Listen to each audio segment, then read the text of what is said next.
किया। अब हम आपको बताएंगे, मार्केट में बहुत सी मशीन्स उपलब्ध हैं जो एलसीडी और टच को जोड़ने के लिए इस्तेमाल की जाती हैं। लोग मशीन तो ले आते हैं, उसकी फिटिंग्स, उसको ऑपरेट करने के बारे में बहुत सी जानकारी लोगों के पास नहीं रहती है। वैसे हमारे अनुसार सबसे बेस्ट मशीन्स में अभी BST-1 और M ट्रायंगल की KO नंबर 1, ये दो मशीनें हम आपको सजेस्ट करेंगे अपनी तरफ से जो सबसे बेस्ट है। इसमें अभी एक मशीन ये है आपके सामने, दूसरी मशीन का भी वीडियो हम आपको दिखा रहे हैं। इसमें चार टूल्स होते हैं, साथ में इंस्ट्रूमेंट होते हैं। पहला ये लेमिनेशन के लिए इस्तेमाल की जाती है ये मशीन। सेकंड मशीन डिबबलिंग के लिए यूज़ की जाती है।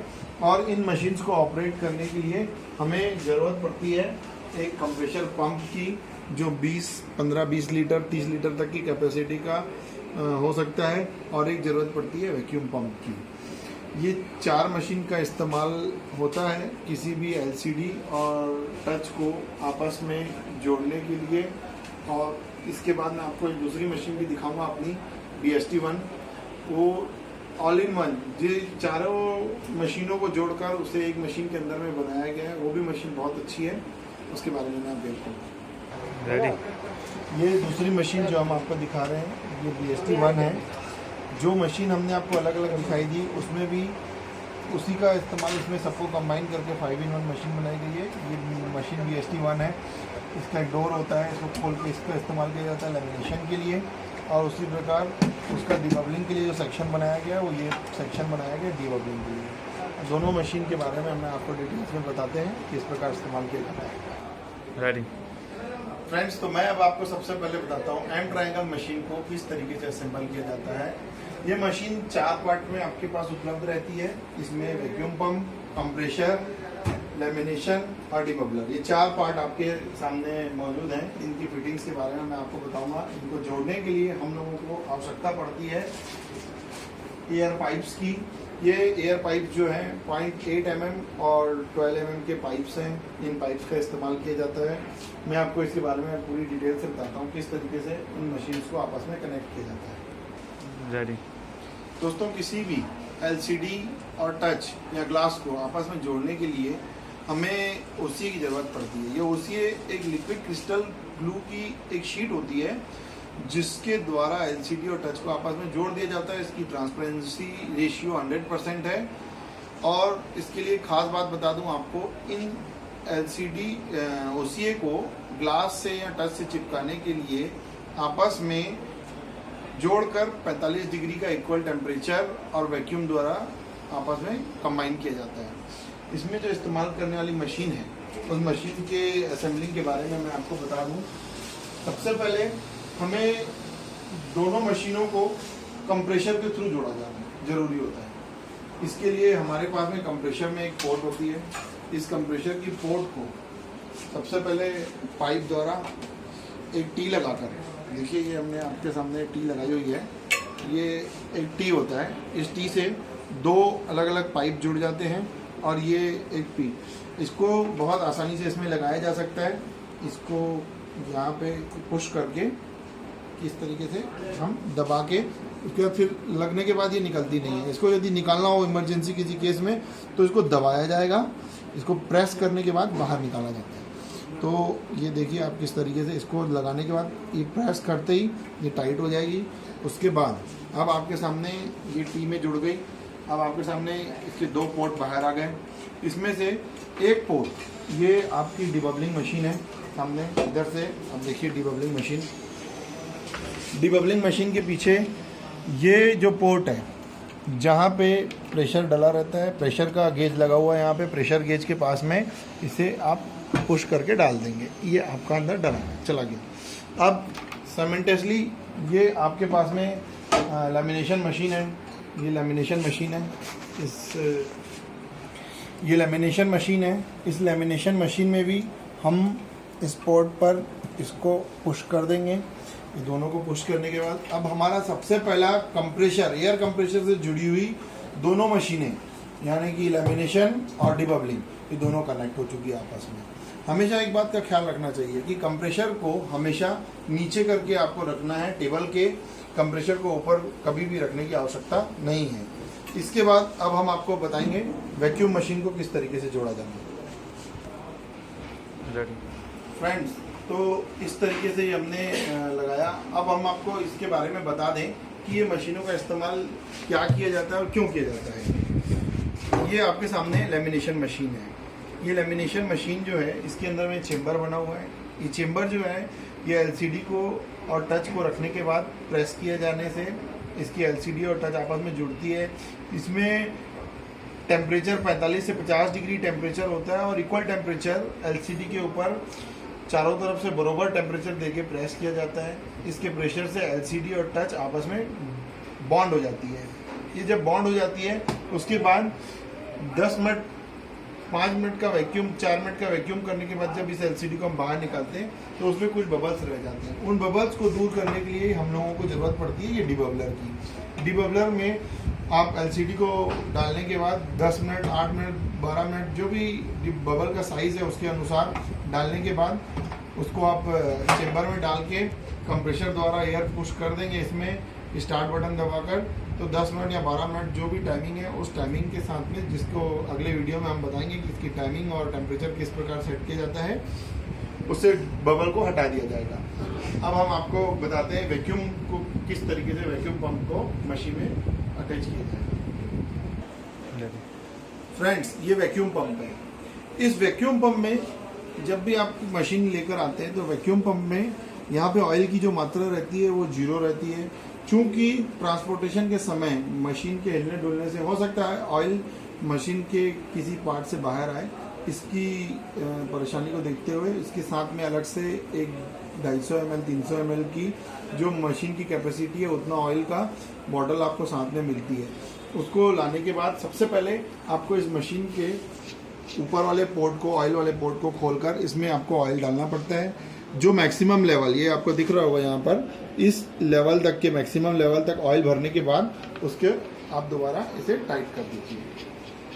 और एक चीज़ और बता दूं कुछ पंप्स के बारे में कि जो पंप्स, कुछ पंप्स ऐसे भी आते हैं जहाँ पर इस नॉब की जगह पर एक वैक्यूम चेम्बर का नॉब ब्रास का लगा रहता है, तो उसको खोलकर उसकी जगह पर हमको इस टाइप के वैक्यूम की नॉब्स को लगाया जाना आवश्यक है, क्योंकि इसके द्वारा मशीन में अटैचमेंट बहुत आसानी से हो जाएगा। अब इस मशीन को अटैच करने के बाद आपको एक पाइप लेना है। एक बात का और विशेष ख्याल रखेंगे, इसमें एक फ्लो कंट्रोल का निशान है। जो ये फ्लो है, ये वाला जो फ्लो है, ये फ्लो का निशान हमेशा पंप की तरफ रहेगा। इसका बहुत ख्याल विशेष रखेंगे। अगर ये उल्टा करके आपने लगा दिया तो इसकी वजह से पंप काम नहीं करेगा और आपकी मशीन बराबर परफॉर्मेंस नहीं कर पाएगी। तो इसका बहुत खास ख्याल रखें कि ये जो निशान है वो पंप की तरफ रहेगा। अब इसमें देखिए, इस पाइप को हम पंप में अटैच कर दिए और ये पंप के साथ में पाइप अटैच होने के बाद अपनी लेमिनेशन मशीन में एक बड़ा सा पोर्ट दिया रहता है। उस पोर्ट के अंदर में यहाँ पे हमने इसे पुश कर दिया। अभी आपकी मशीन की एयर कंप्रेशर और वैक्यूम की फिटिंग हो चुकी है। अब हम आपको इसके बाद बताते हैं इसका ऑपरेशन किस प्रकार किया जाएगा।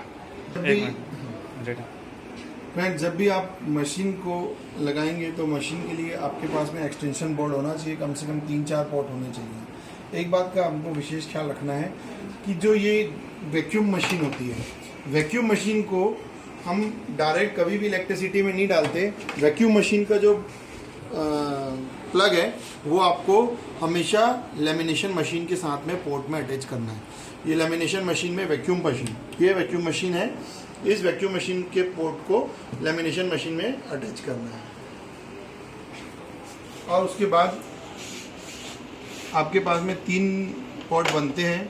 इसमें सबसे पहला एक पोर्ट रहता है जो अपन लोग यूज़ करते हैं लेमिनेशन मशीन के लिए।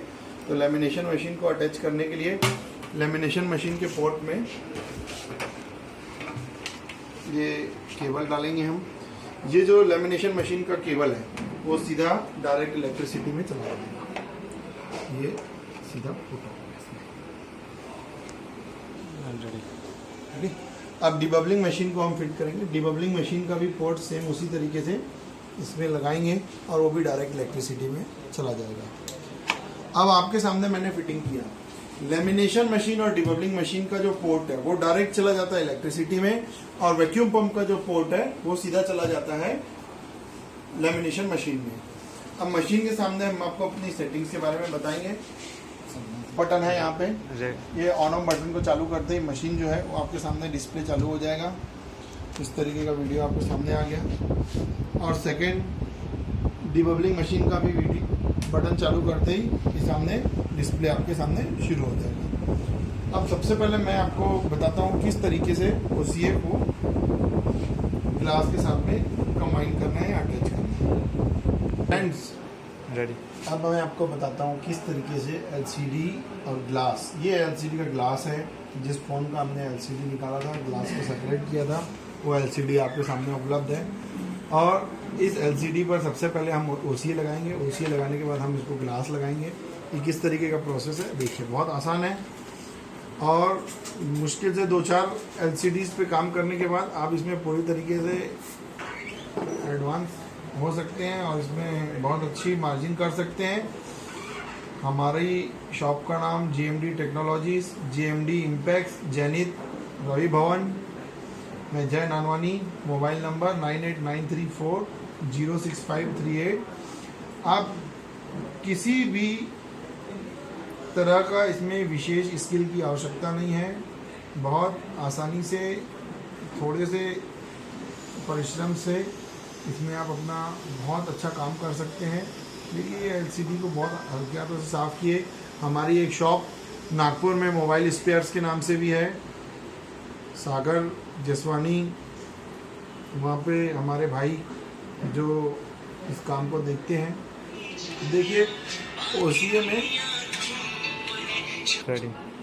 OCA में पॉलीथीन की 3 लेयर चढ़ी रहती है, उन लेयर्स के बीच में OCA रहता है। तो मैं आपको बताता हूँ किस तरीके से इन लेयर्स को दूर किया जाएगा। सबसे पहले ये लेयर को एक हटाया जाएगा। इस लेयर को हटाने के बाद आप ये इस तरीके से लेयर को हटाया हमने, बहुत सावधानी से ये लेयर को हटाने के बाद हम इस पर ग्लोइंग का काम करेंगे। देखिए एक बात का बहुत विशेष ख्याल रखना है, यदि आपकी सफाई में किसी भी प्रकार की कमी रह गई या डस्ट के पार्टिकल रह गए तो आपकी LCD बहुत अच्छी फिटिंग नहीं हो पाएगी।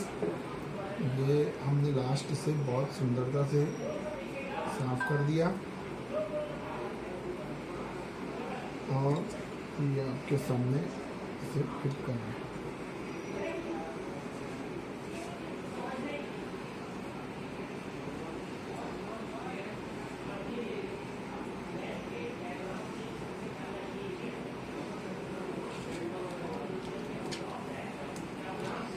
देखिए ये अब आपके सामने फिट हो चुका है।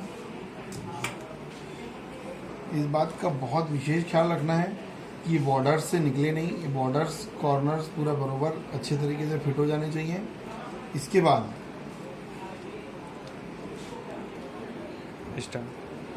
देखिए अब इसके बाद इस LCD को हम फ्रेम के ऊपर रख देंगे इस तरीके से ये, और उसको भले भांति चेक कर लेंगे ताकि हम ग्लास जब बिठाएं तो ग्लास के समय पे LCD बहुत अच्छे तरीके से बैठी हुई रहे। उसकी पोजीशन चारों तरफ से चेक करने के बाद हम ये ब्लेड या किसी सामने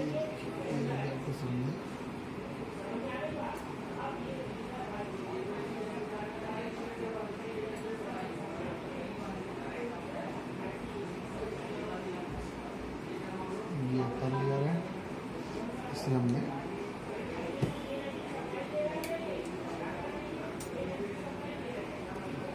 इसे कर लिया।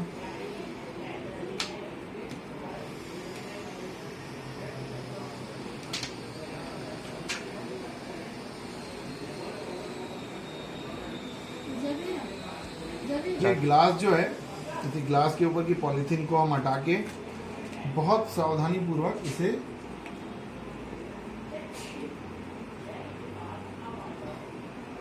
ये हमने बिठा दिया इस सेंटर बटन पे रख के। अब इसे हमने निकाला। बहुत आसान है, कोई भी इसमें स्किल की ज़रूरत नहीं है आपको। अब इतना करने के बाद अब हम आपको मशीन की सेटिंग के बारे में बताते हैं। देखिए ये अब हमारे सामने मशीन जो है वो पूरी तरीके से तैयार हो चुकी है। इसमें हमने कंप्रेसर को नीचे फिट कर दिया है। कंप्रेसर फिट करने के बाद इसका पोर्ट जो सीधा इलेक्ट्रिसिटी में चला जाएगा। इसे चालू करने के बाद इसमें इस तरीके से हम मशीन को शुरू करेंगे। ये कंप्रेसर शुरू होने के बाद खुद ब खुद 7 बार पहुंचते ही ऑटोमेटिकली शट डाउन हो जाएगा और इसके शट डाउन होते ही सही मशीन तैयार है अपने वर्किंग के लिए। यही इसका इंडिकेशन है। जैसे ये प्रेशर बनना शुरू हो गया है, ये प्रेशर जैसे ही इसमें आएगा, इस बात का ख्याल रखेंगे कि जब भी मशीन चालू हो उस समय ये ऊपर की तरफ रहे और ये नॉब जो है, ये सामने नॉब है आपके सामने, ये नॉब हमेशा ऑन पोजीशन सामने एक बात का खास ख्याल रखना है कि कंप्रेसर चालू होने के बाद ये जो पाइप है, ये पाइप कनेक्शन ऑन पोजीशन पे रहना चाहिए, एयर फ्लो चालू रहना चाहिए। एयर फ्लो चालू हो जाने के बाद अब आपको मैं बताता हूँ मशीन की सेटिंग के बारे में।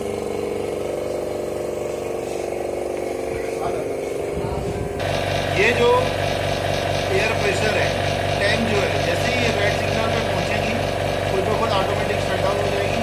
पहली बार जब आप इसका इस्तेमाल